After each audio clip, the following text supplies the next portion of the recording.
falabades tamén de implicar ao consumidor. A partir de que precio un consumidor responsable non debería mercar un cartón de leite? É dicir, un cartón de leite que este neste momento nun supermercado por debaixo de 56, de 0,56, estou poñendo casi 20 céntimos menos do precio mínimo que hai en Francia. Por debaixo dese precio, unha de dúas: ou que hai dentro do cartón non é leite, ou o que hai nese cartón é moita sangre de gandeiro.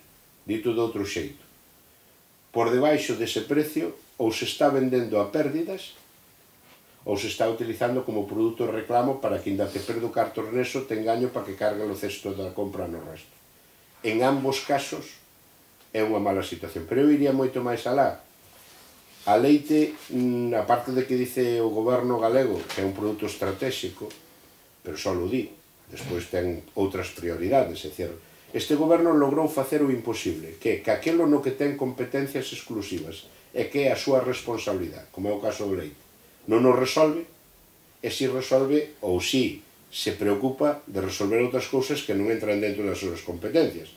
El non é un comercial do sector de Bazán e de Astano para ir vender barcos por aí, entre comillas, ou non é o responsable dunha crisis económica que levou a consumir e comprar moitos menos coches, sin embargo houve 12 millóns de euros para arreglar os 3.000 postos de traballo de Citroën, ou o tema da Alcoa. Sin embargo, no que ten competencias, no que non hai un problema de mercado, que é un problema político, porque a industria pacta ilegalmente precios, e porque a distribución utilizando a vulneración da lei vende a pérdidas, aí non actúa. Onte foi inaugurar as cancelas, había leite a 24 céntimos e nadie pasou para ali para preguntarse se a un gandeiro galego lle están roubando pagando a 29 e é o precio máis barato de toda a Unión Europea, como se pode vender a 24?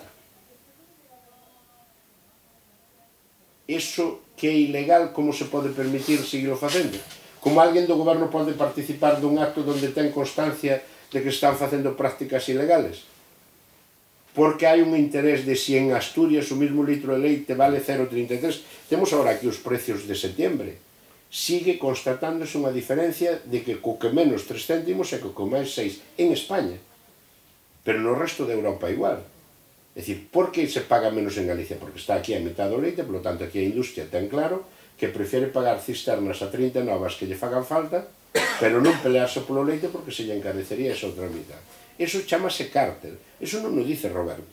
Dice o Tribunal de Defensa da Competencia, con un expediente aberto.